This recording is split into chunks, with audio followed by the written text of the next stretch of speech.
invite you to join me in our call to worship as we're going to take a little journey today into the heart of awe and wonder by going to space. So strap on in and let's have some fun during this service. We invite the cosmos to worship with us. We invite the glittering galaxies high in the sky to radiate the splendor of God's presence. We call distant domains of space to celebrate with us.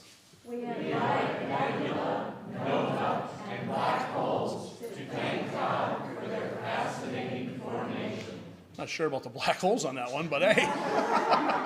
all are welcome, right? We summon that piece of stardust called Earth. To pulse with the rhythm of God's presence and celebrate God's glory in this planet.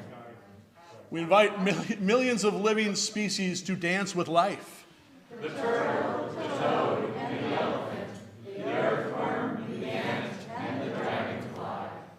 We invite every creature in the web of creation to consciously connect with others in this community called the cosmos. Dance, creation, dance. Dance with cosmic energy. Well, speaking of dancing, why don't we rise up in body or spirit and join our voices in a beautiful, festive, fun song, One Ohana, One World.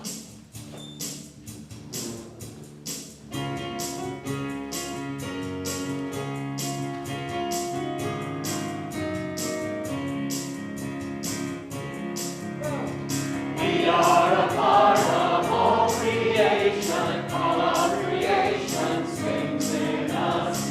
Earth has joy and sky and creatures join in the dance of life and love.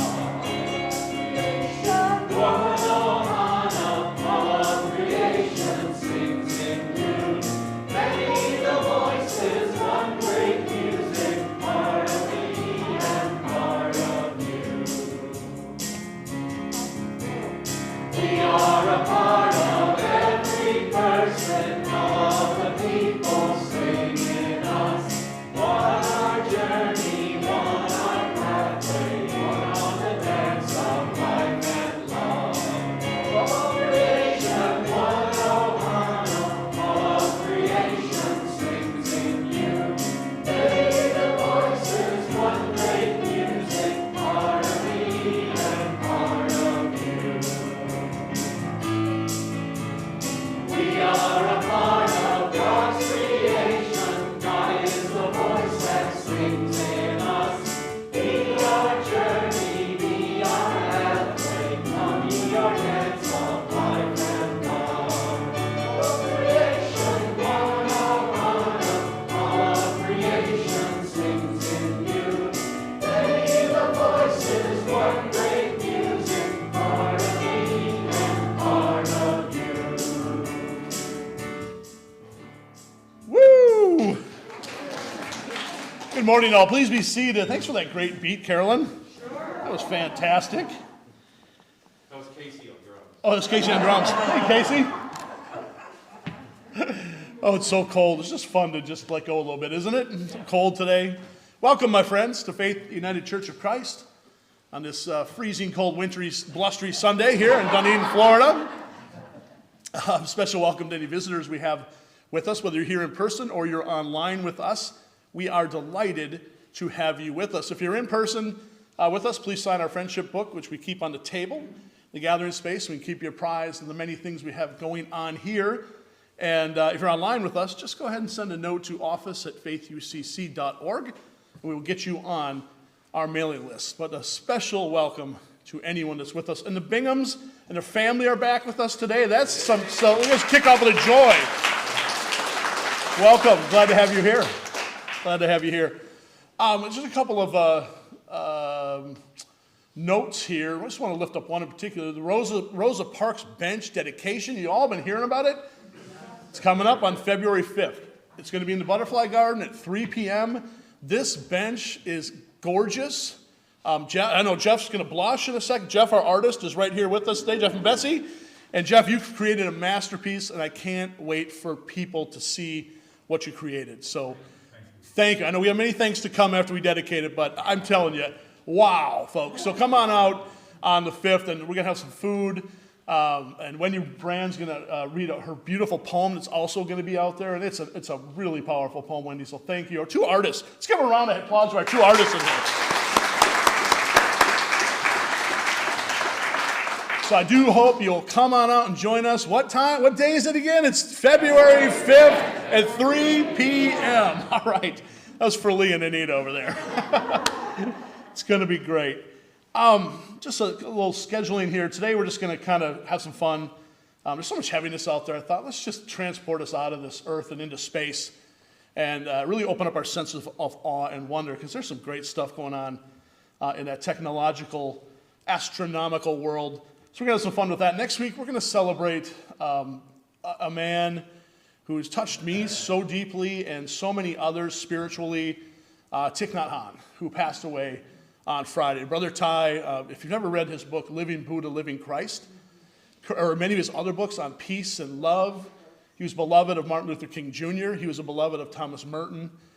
This man just had a gentle monk from Vietnam who just had a spiritual way of being in him. So we're going to celebrate him next week. So that should be a pretty cool service too.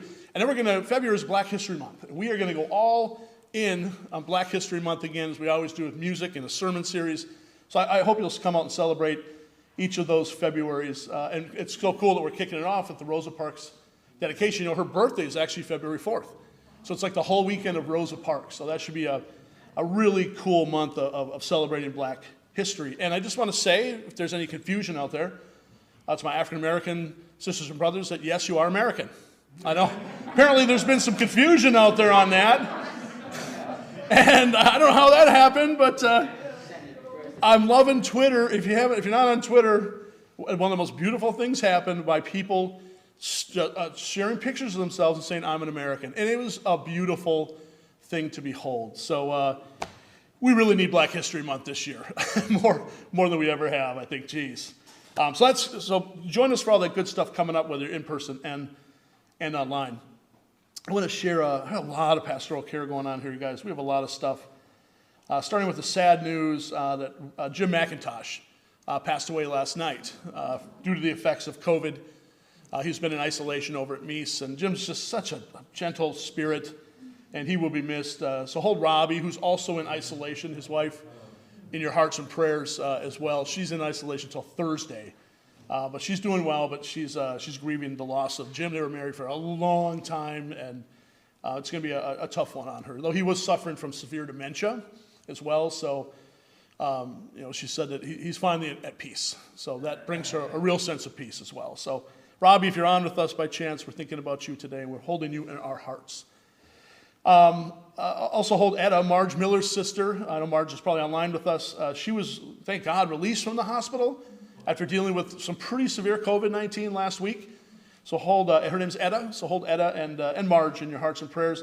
Barb Campbell is still isolated until Thursday with COVID-19 over at Meese Dunedin, or at Meese Manor. So she's still very fatigued, but so far that seems to be the worst of her symptoms. So hold Barb Campbell in your hearts and prayers. Jim Peterson, this litany is going on and on, has tested positive for the third time. He's never had a symptom, though. It's just random tests, but this is the third time that he has tested positive. And finally, Lori Lucas's sister, Judy, she's a doctor in Rhode Island, fully vaxxed, boosted, but she contracted COVID-19 likely from a patient. So just a reminder to hold up our healthcare workers out there that are on the front lines of this thing and really trying to make a difference. So Victor, pass our best on to your family, okay? To Lori and her sister. And for Julie Del Giorno, she's actually at home because she was confronted with COVID. She was around someone that was COVID positive, so she's not here with us today, but she's online. And it's a joy that her brother Mark had an MRI that was clear of any brain lesions, though please keep him in prayer as he's in the hospital with a severe rash caused by recent bladder cancer treatment. The worry was that because of that treatment, it would spread to his brain, and that is not the case. So it's kind of a joy, but also still a concern.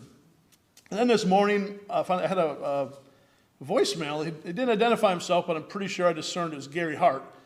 Leave it to Gary never to say his name. And the phone number was just East Dunedin Hospital, and he is, looks like in the hospital, he had some chest pains. I think they've ruled out COVID, which is great, so he says they just want to hang on to him for observation. So hopefully I'll get some news on him later. So hold on, Gary, it's just a loss not having him in this sanctuary, you know. He's the one that was with me here every time I was alone up here broadcasting. It was Gary sitting right behind me, you know. And he's I said in the newsletter, that garden is God's garden and it's Gary's garden. So we hold Gary up in our hearts today. Absolutely. Any other quick, go ahead, Carol. I'll take attendance. You'll take attendance. Thank you, Carol. Any other quick prayer concerns anyone would like to lift up that I can then recite back to our online audience? Any joys? Oh, wait, I have one more concern. I'd like to, this one's really deep. I'd like you to hold all the Packers fans in heart for that just terrible loss last night in Lambeau Field, and my heart just breaks. I heard weeping and gnashing of teeth outside last night around me, and Chris, my heart especially goes out to you, my friend. So I'd like to go to the joys. The Packers lost last night, so.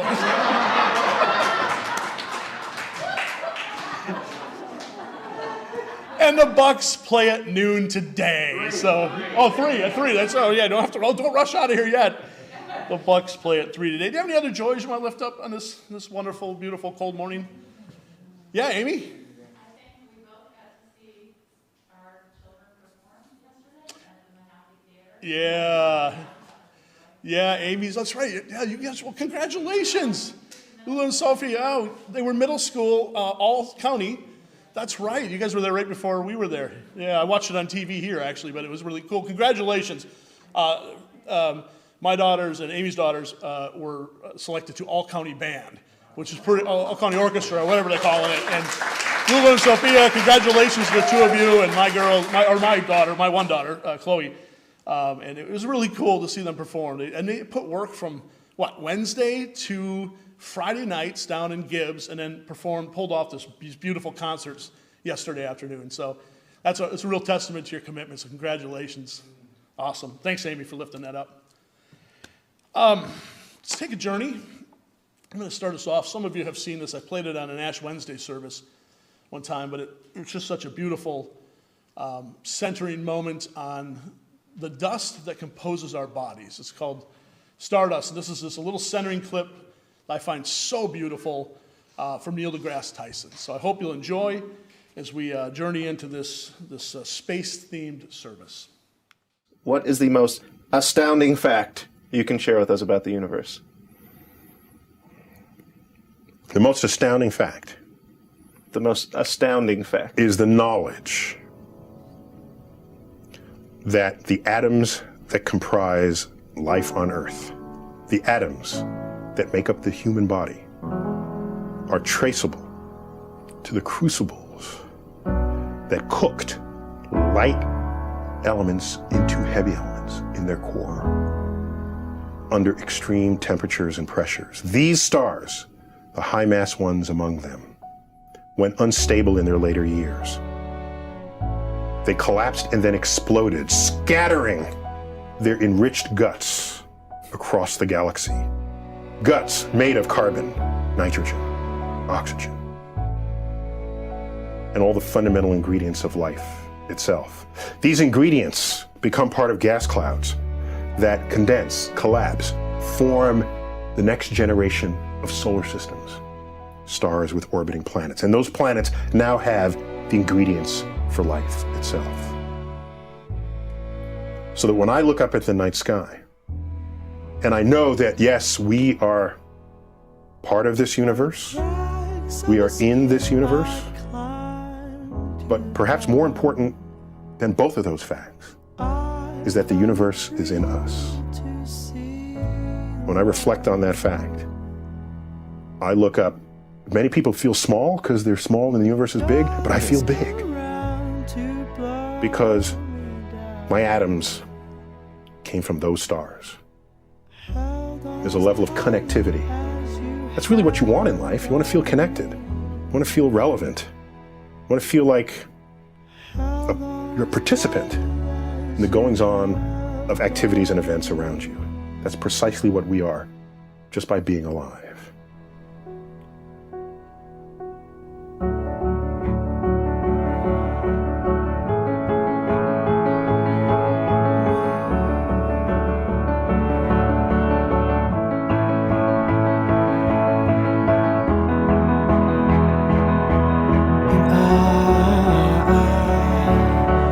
Built a home for you.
That's really pretty, thank you.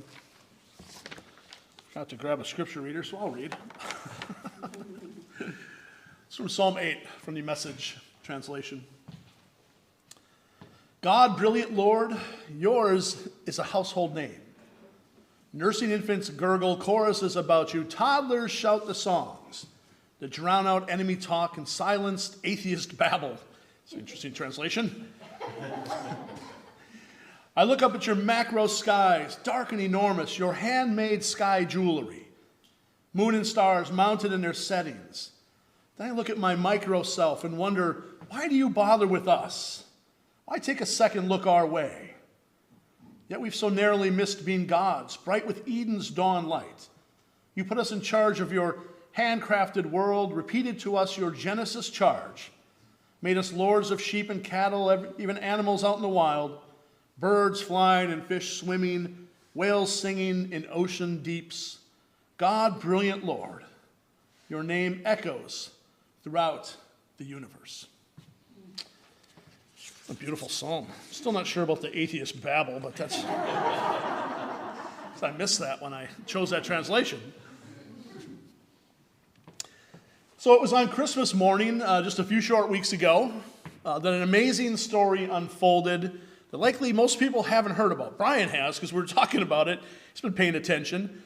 But it's one that no doubt will captivate us for likely the coming decade and actually really change how we see ourselves and our place in the universe. It was 7:20 a.m., in fact, when most of us were still sleeping on that Christmas morning, or maybe when kids were busy sorting out gifts and households are dragging their tired parents from their slumber, that a dream was realized that began way back in 1996. You see, in 1996, the dream was by folks at NASA, as well as their counterparts in Canada and France, to build a telescope that will be way more powerful than the one you've all likely heard of, the Hubble telescope. You've all heard of that one, right? That should be pretty unanimous.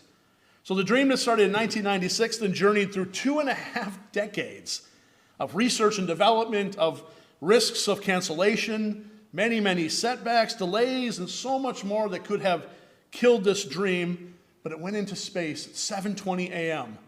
on Christmas morning. The name of this dream come true that many thought was impossible, the James Webb Space Telescope, named after James Webb, who led NASA and developed the Apollo program in the 1960s.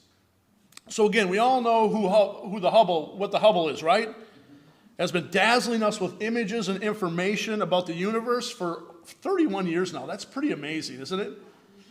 Well, get this, the James Webb Telescope is going to blow the Hubble out of the water, as they say, as it was built to be 100 times more powerful than the Hubble was ever created to be. It is currently traveling to its location just a mere 1 million miles away, dropping the bucket really in space-time, right? Before it will enter its orbit and begin to slowly unfurl its giant mirrors and point them into the great darkness of space and peer into galaxies far, far away, farther than Hubble ever could. So I hope you'll tune in and kind of follow this, because I believe we are going to see and discover in the coming years things that will drastically change, again, how we see ourselves in the universe, or potentially among the universes. And as religious folks, it will lead us to ask some really new questions about the very religions that we hold dear, that many believe tell them all they need to know about ourselves, God, and the creation around us. So these are some really, truly exciting times. Now, speaking of science and religion, I was looking through some old books, some favorite African-American theologians' anticipation of Black History Month, and I picked up the wonderful book by gifted pastor and author Peter Gomes called The Good Book. Anybody ever read that one? It's a great read. And in this book, Gomes challenges a bunch of, kind of things that Christians, mainline Christians, hold dear, that they may, get a little wrong from time to time. And science is one of them. So his contention is that a lot of Christians have a big problem with science. Wow, are we seeing that still today? Christians not trusting science? Can you believe that? What a shocker. So in this book, Gomes tells the story of a man named Reverend William Wisner Adams, who led a church in the late 1800s and the early 1900s in Fall River, Massachusetts. Anybody from Fall River, Massachusetts? Yep, really?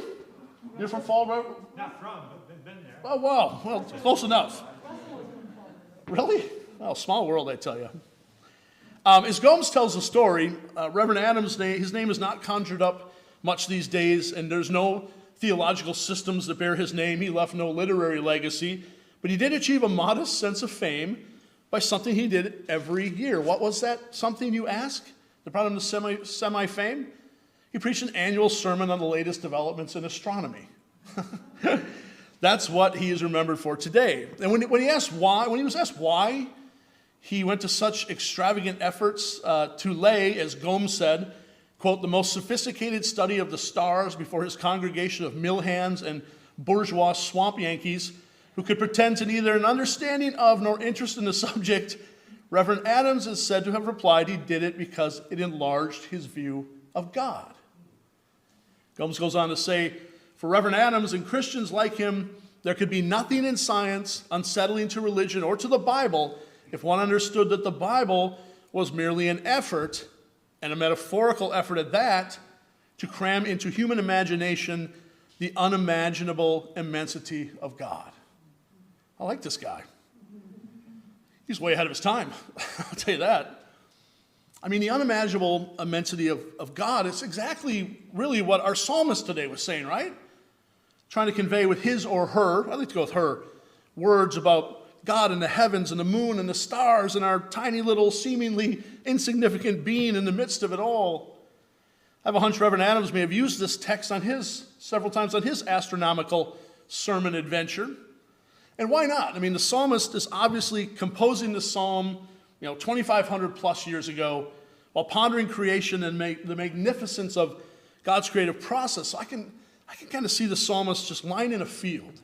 I know you've all done this, under the stars at night, gazing upward at those specks, those bright specks out there in space. And I imagine she starts singing about how awesome and mysterious it all is as she casts her gaze upward and ponders the immensity of God in relation to herself and human beings in creation. And in the end, some 2,500 years later, and a lot more scientific knowledge later, here we are listening to her words of awe and mystery. But we know a lot more today, don't we? We know a lot more today, but we are still like her, awestruck by the unfolding universe around us. And just like our psalmist, or Reverend Adams for that matter, we want to feel with them that there is so much more spiritual magnificence to the universe around us, and so much that we just don't understand. But the only problem with us today, though, as Christians, is that we're all prisoners to a particular paradigm that doesn't much care for the awe and wonder of the universe. And our psalmist-like awe is tempered by the continuing feeling that the only true and authentic spirituality is contained in that same book that the psalmist's song came out of, the Bible. We've all heard it said, probably your family, friends, if it ain't in the Bible, there's no use speculating about it, right? I don't know why I use that voice again. If it ain't in the Bible. Faith in the Bible faith in what the Bible espouses is much more important than what we are learning through science we are so often told. Science, especially astronomy, is interesting, but don't let it turn you into some kind of nature cosmos worshiper. Stick to the Bible, so the saying goes, for there's the core of your faith. We're still there, folks. We're still there. Carl Sagan wrote in his well-known book, Pale Blue Dot. It's a quote from him. How is it that hardly any major religion has looked at science and concluded, this is better than we thought? The universe is much bigger than our prophets said, grander, more subtle, more elegant. Instead, they say, no, my God is a little God, and I want him to stay that way. He goes on to say, a religion old or new that stressed the magnificence of the universe as revealed by modern science might be able to draw both reserves of reverence and awe hardly tapped by conventional faiths. Hard to disagree with Sagan on that, right? So what Sagan is saying is really that conventional faith in this day and age is fast becoming irrelevant and simply unhelpful in generating the awe and the mystery necessary for a really meaningful modern spiritual experience. The old paradigm is no longer working. The sin, salvation, reward, punishment, Father in the sky, heaven and hell paradigm is simply the product of a bygone era that needs to disappear. And it is, you could ask Barry, he'll tell you it is pretty quickly right in front of our eyes. So, yet there's something new.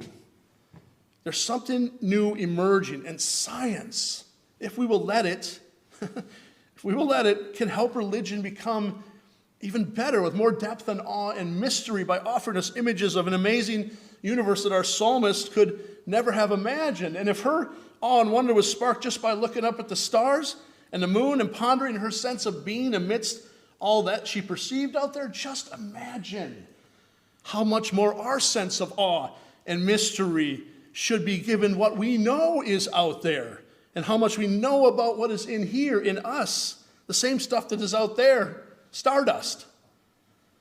We need to know about that stardust because by learning about it, we are learning about ourselves. So here's what I want to do. I want to do a little exploring with you today.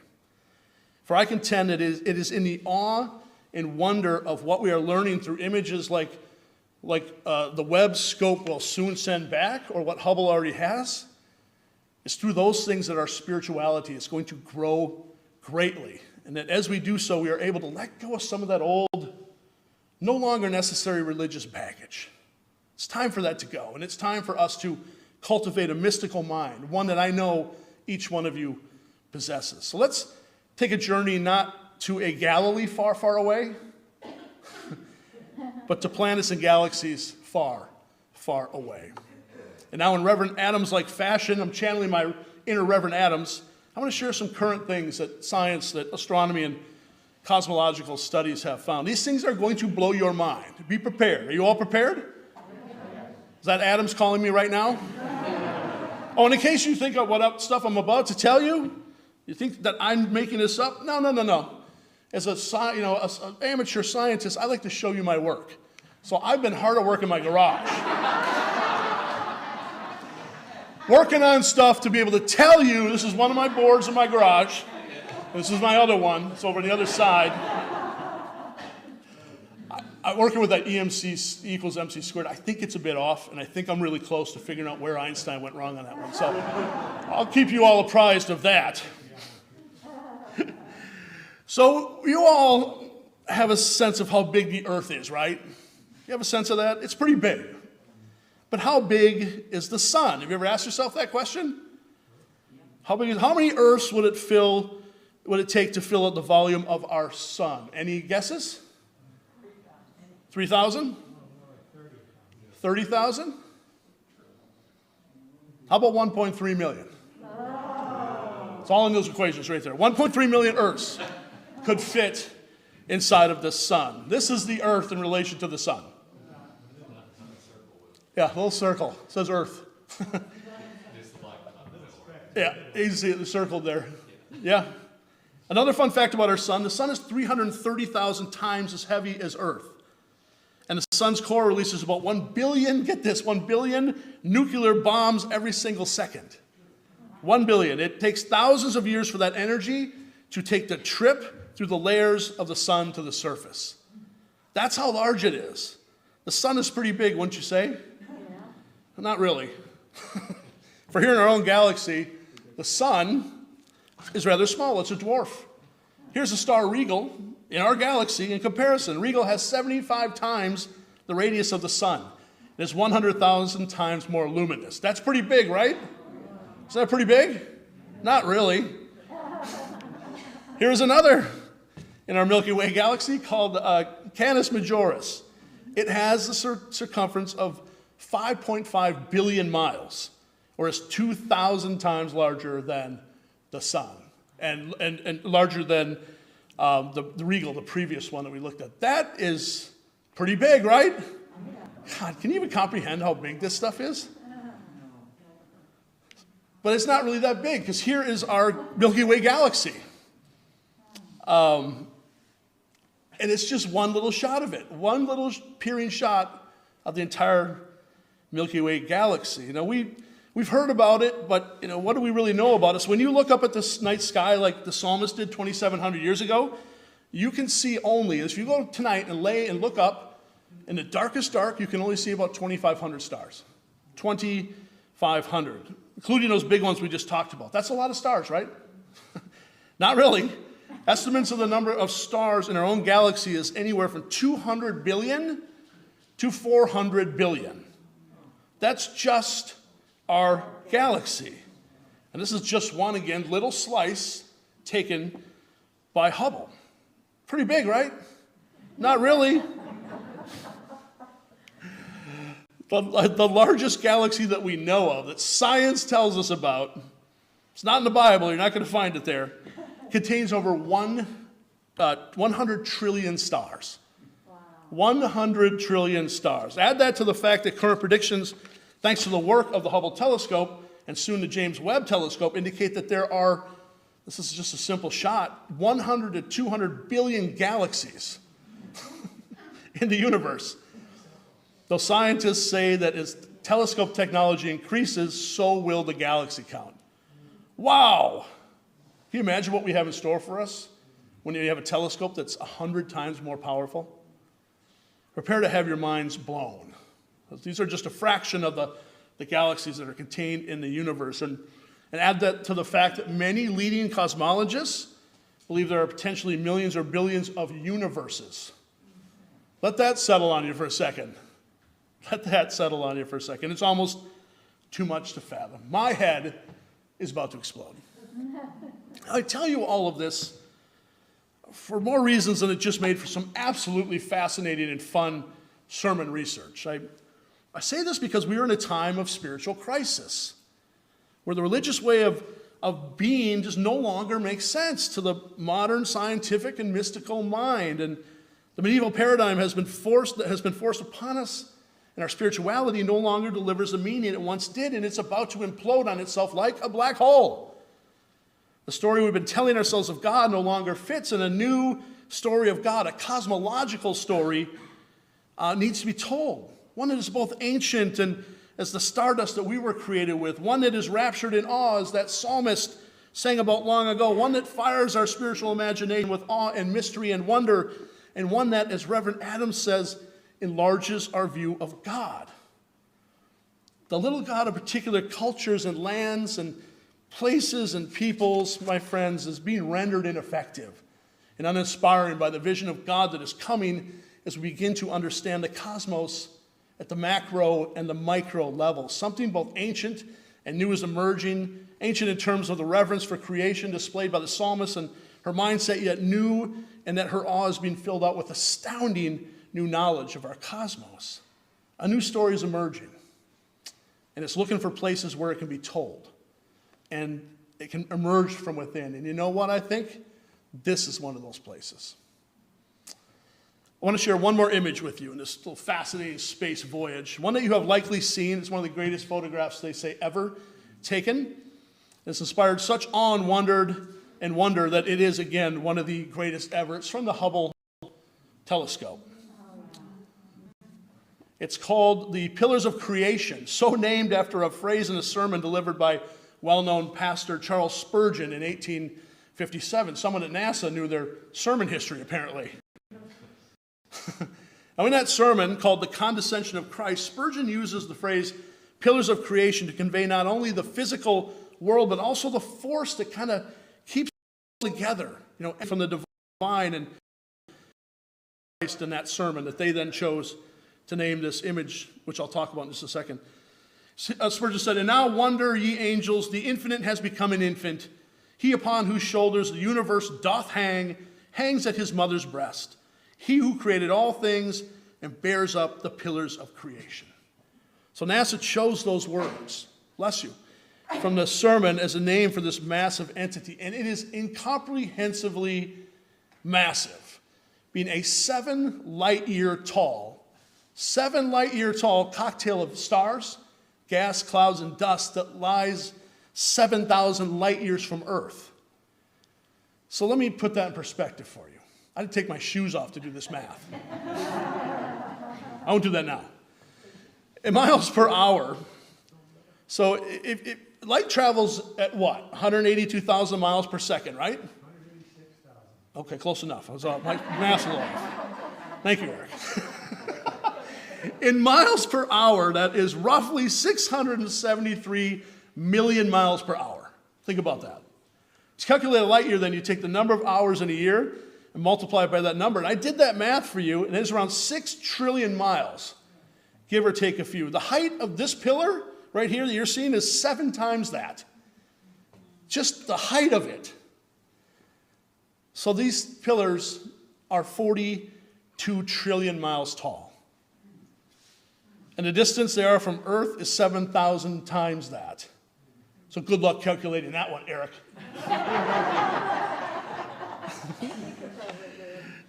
Take a look at the picture one more time. Just look at this. Amazing, right? Space.com said this. Take a look at the picture one more time. The Hubble Space Telescope took this photograph by analyzing the received light and converting it into a digital image. The light that it received was, in fact, the light that reflected off the pillars 7,000 years ago. The light has just arrived at Earth. The concept works the other way, too. Imagine that alien life exists within the pillars. If they look at the Earth now, then they would see our Neolithic ancestors in the process of inventing the wheel in 5000 BCE. Wow. Awe, wonder, mystery. Tapping into these requires us to put aside our old paradigms and cultivate a mystical mind. The good news is you all already possess one. You already possess one. I've used this quote before, but Jesuit priest Karl Rahner, the great spiritual writer, wrote decades ago that the Christian of the future will be a mystic. She will not exist. A mystic, or he or she will not exist at all. The favorite theologian of mine, Matthew Fox, likes to remind us, each and every one of us, that we are both mystics and we are prophets. On both accounts, no truer words have been spoken. I think we've been pretty good here, folks, about cultivating the prophetic mind, right? We've done a pretty good job at that, but the time has come for us to also cultivate our mystical minds, for that, as Rahner said, is where the future lies. And so I want you to say it with me. I want you to own this today. I want you to say it with me. I'm a mystic. Come on, say it like you mean it. I'm a mystic. I'm a prophet. I'm a prophet. And I'm a mystic. Congratulations. You have just taken the first step out of the old paradigm and into the reverence and awe of a new story, a mystical way of being in the world, the galaxy, the universe, and the entire cosmos, of which you are an intricate part of, more so than you've ever been given the spiritual freedom to realize. So I hope you enjoyed this astronomy sermon on this freezing cold winter day in Dunedin, Florida. And I say to you, my friends, namaste. The mystic in me honors and recognizes the mystic in each of you. Amen.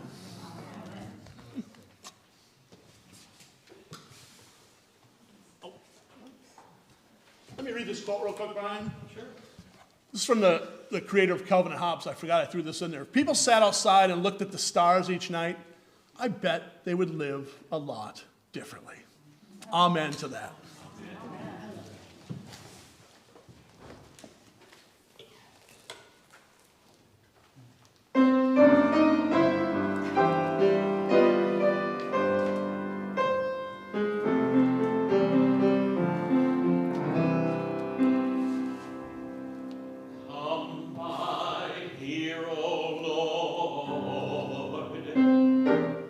Listen to my plea.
things up. I'm glad I double-checked the screen, when I built up the PowerPoint, because I had typed, the V and the C are right next to each other. I had, I'm Alice, and I can see. You know, it would have worked, I guess, but all about Alice, I guess, right? Alice in Wonderland? Maybe Alice in Wonderland. I'm Alice. But that side title really fits that sermon. I'm alive, and I can see. That's about the mystical mind. What if you'll join me, my friends, in a deeper moment of prayer and centering ourselves. And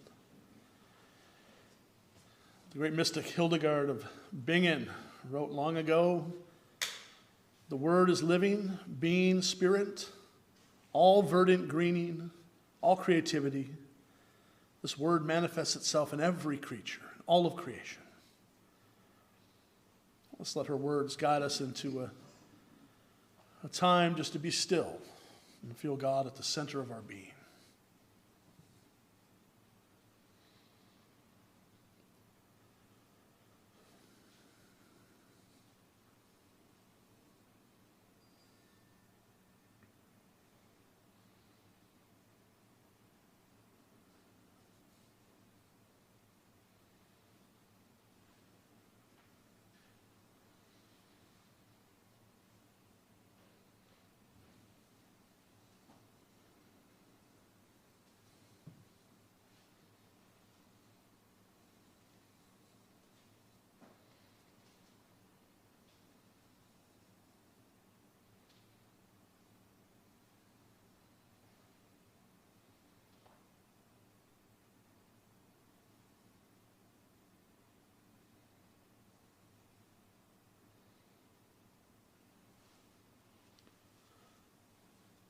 Oh, Holy One, ground of our very being, it is in rich and abiding gratitude that we gather together this morning to bask in the glow of your eternal now. May we be raptured with awe as we live out this day, O God, seeing in the unfolding process of nature your amazing handiwork and creative expression.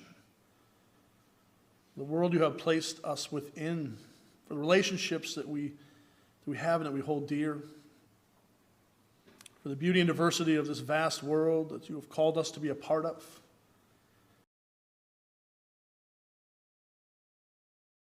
Join in offering our thanks and praise. May your Spirit shine within and around us this day and always. May we forever be tuned into the awe and wonder of that which we are a part of. Holy One, ground of our being, it's not just gratitude that we pray this day, but also in hope. Hope of a world turned upright. Hope of a world where people are not suffering from injustice and scarcity. Hope of a world where diversity and difference is respected and loved and blessed. And we pray and hope for our world and all those we share it with. We also pray in the spirit of hope for our own minds and bodies and spirits, and those whom we know and love who are living amidst times of difficulty and illness and stress and grief.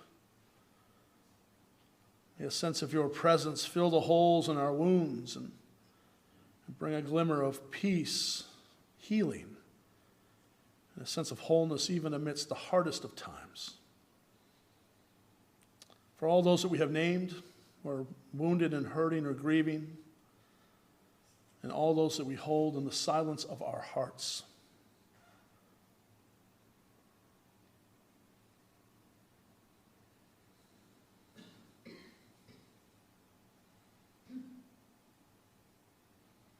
We pray that your embrace, O God, will hold them deeply this day.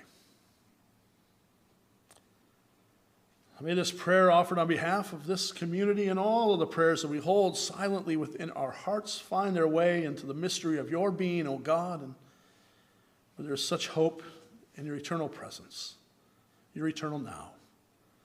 May it be powerfully felt by all who need it this day. I wonder if you'll join me, my friends, in praying a version of the beautiful interpretation of the Lord's Prayer. The words are on the screen. Indwelling God, infused throughout all existence, we honor you with many names.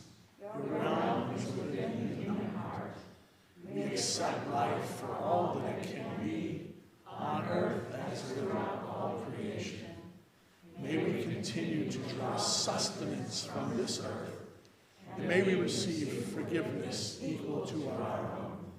May we ever move from separation toward union, to live in grace with love in our hearts, forever and ever.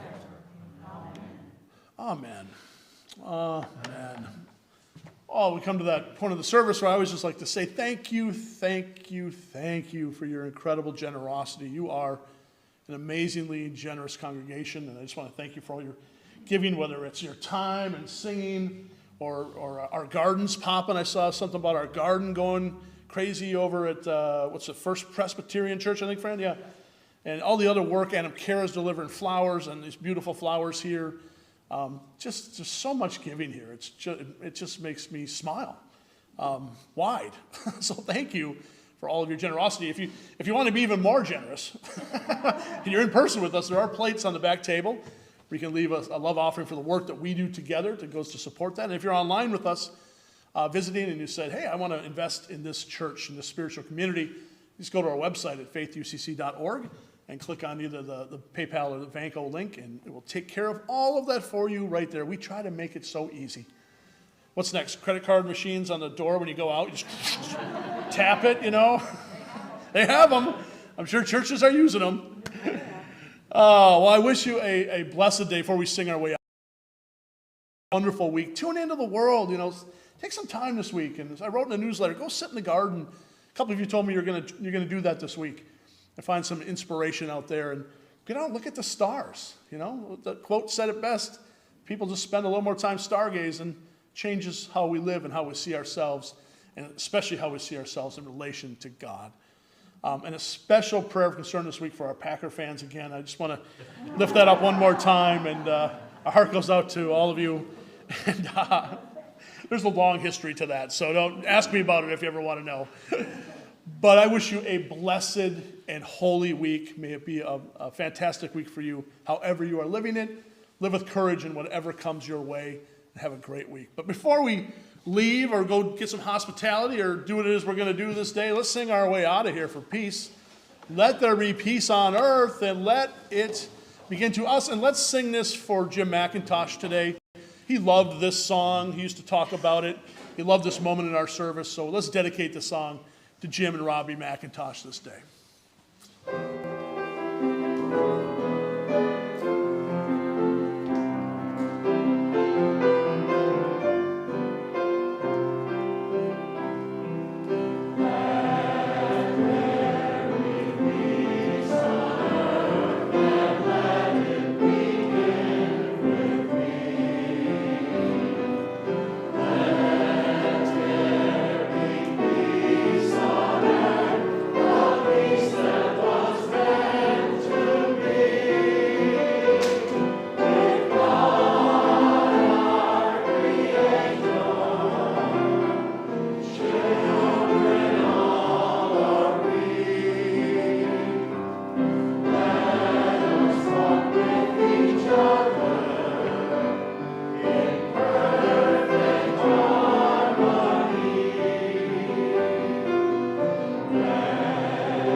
Love one another, serve our great, immense God. Amen. Amen. That was kind of fun. That'd be fun, that'd be fun.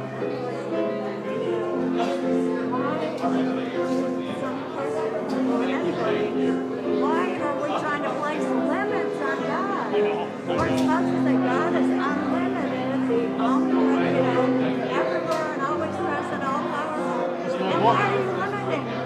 that book. It's all contained. Are you my